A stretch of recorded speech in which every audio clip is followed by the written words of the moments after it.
अनपेक्षः शुचिर्दक्ष उदासीनो गतव्यथः सर्वारंभ परित्यागी यो मद्भक्तः समे प्रियः।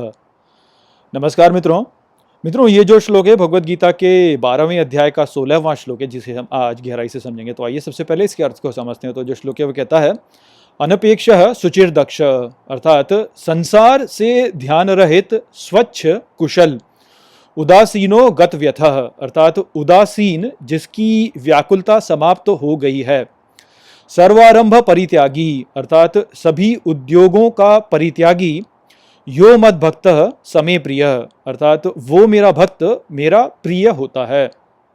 तो श्री कृष्ण यहाँ पर इस श्लोक में कहते हैं कि मेरा वो भक्त जो संसार से ध्यान रहित रहता है, जो स्वच्छ मन वाला होता है और कुशल होता है, जो संसार के प्रति उदासीन है और जिसकी व्याकुलता समाप्त हो गई है, जो सभी उद्योगों का परित्याग कर चुका है, वो मेरा भक्त मुझे प्रिय होता है। तो पिछले श्लोक में हमने समझा था कि श्री कृष्ण वहाँ कह रहे थे कि जो मेरा भक्त ऐसा होता है जो कि उत्तेजित नहीं होता, वो मुझे प्रिय होता है। तो वहाँ पे हमने समझा था कि हमारे साथ में समस्या ये होती है कि वैसे तो हमारा मूल स्वभाव ही संतुष्टि है, किंतु हम उसे खो देते हैं क्योंकि हम इस संसार में उत्तेजना ढूंढने लगते हैं।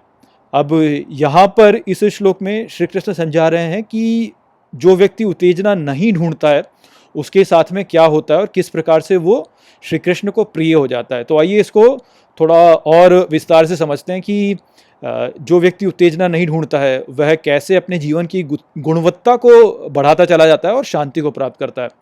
तो वास्तव में होता है क्या कि जब व्यक्ति इस संसार से वैराग्य कर लेता है, जब उसे संसार से वैराग्य हो जाता है, तो उसे विकर्षणों से मुक्ति मिल जाती है और इसलिए उसका मन जो होता है वो स्वच्छ हो जाता है। तो हम सभी वास्तव में जब इस संसार में उलझते हैं तो होता क्या है कि हम इस संसार में जो भी सूचना हमारी ओर आ रही होती है उसकी ओर ध्यान देने लगते हैं, और जब उस सूचना की ओर हम ध्यान देने लगते हैं तो उससे हमारे मन में बहुत सारा मल भर जाता है। उस सूचना के द्वारा, वो सूचना जो होती है उसको लेकर के जो हम प्रतिक्रिया करते हैं, या जो हमारे संस्कार होते हैं, या जो हमारे पिछले जो हमारे अनुभव रहे हैं उनके द्वारा जो प्रतिक्रिया हम करते हैं, तो सूचना के प्रति हम फिर कुछ प्रतिक्रिया करते हैं और हमारे मन में बहुत सारा मल उत्पन्न कर लेते हैं हम।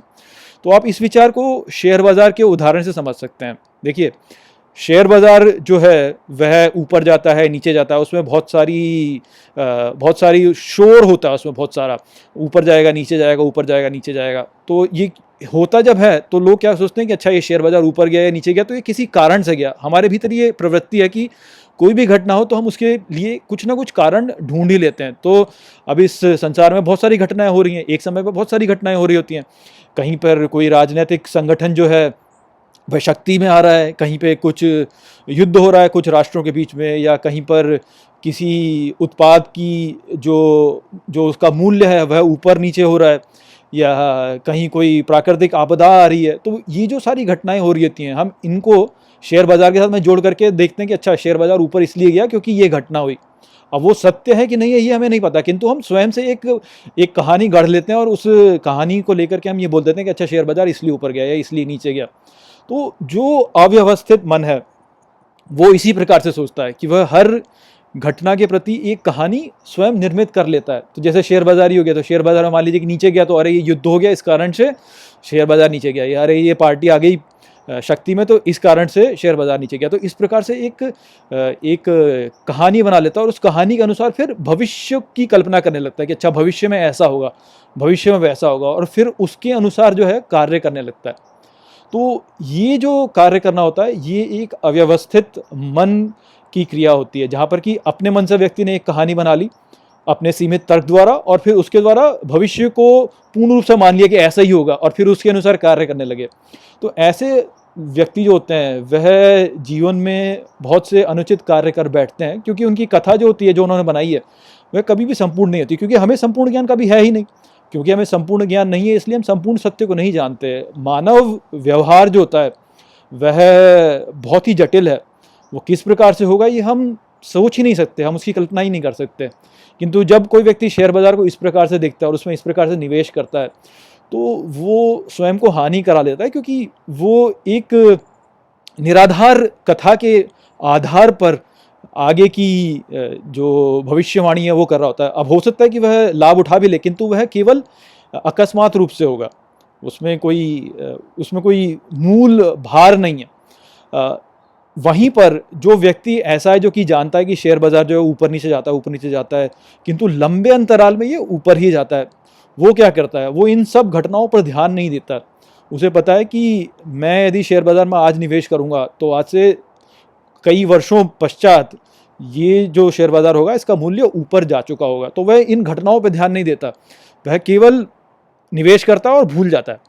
तो इस प्रकार का जो व्यक्ति है वह बहुत सारी ऊर्जा अपनी बचा लेता है, संरक्षित कर लेता है, क्योंकि वह इन घटनाओं पर ध्यान नहीं दे रहा होता। वहीं पर वो मन जो कि इन सब घटनाओं पर ध्यान दे करके सोचता है कि अच्छा मैं इधर थोड़ा सा पैसा बना लूँ, उधर थोड़ा सा पैसा बना लूँ, वह भटका रह जाता है और उलझ जाता है इसमें, और वो वास्तव में अपना नुकसान ही कर लेता है। जबकि जो व्यक्ति जो है जो इन सब में नहीं पड़ता, केवल निवेश कर दिया लंबे समय तक और लंबे समय में देखेगा तो उसको लाभ ही होता है।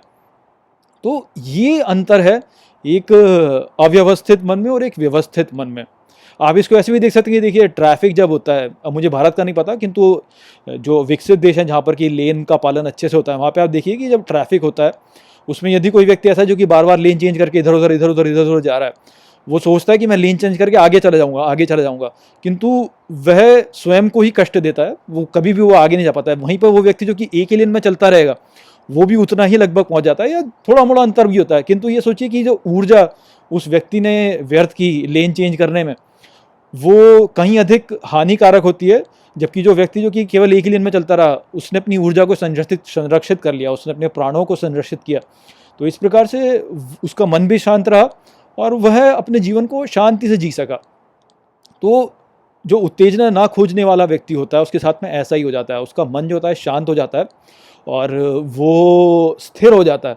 तो फिर वो वस्तु को या घटनाओं को पूरे परिप्रेक्ष्य में देख पाता है, अपनी ऊर्जा को बचा पाता है और इस प्रकार से एक अच्छा जीवन जीता है वो।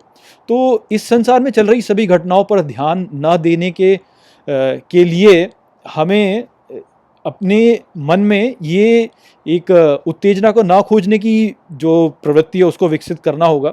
और हमको इस संसार में चल रही हर घटना पे ध्यान देने के विपरीत जीवन को जीने का जो उत्तम ढंग है उसका पालन करने के लिए अपना ध्यान केवल एक कार्य पर केंद्रित करना होगा। यदि हम अपना ध्यान केवल एक कार्य पर केंद्रित करें तो हम सभी विकर्षणों से मुक्त हो जाएंगे और आप देखेंगे कि आपका जो कार्य होगा वह कहीं अधिक कुशल होने लगेगा। आप अपने कार्यों को शीघ्र कर लेंगे क्योंकि आपका मन विकर्षणों से भटक नहीं रहा है इधर उधर। तो आपका मन केंद्रित है, वो बिल्कुल एक तेज धार की तरह है जो कि फटाक से आती है, काम करती है और फिर निपट जाती है।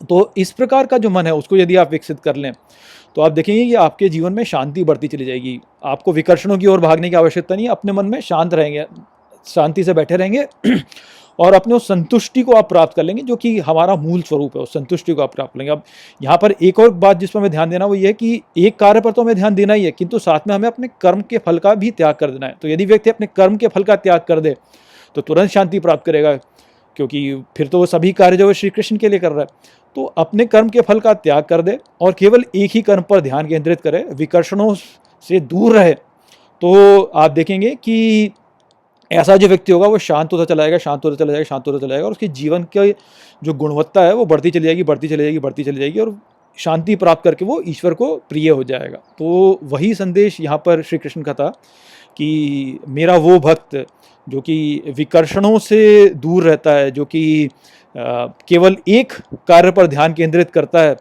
और उस कार्य में कुशल हो जाता है, वैसा जो मेरा भक्त होता है वह शांति प्राप्त करके मुझे प्रिय हो जाता है।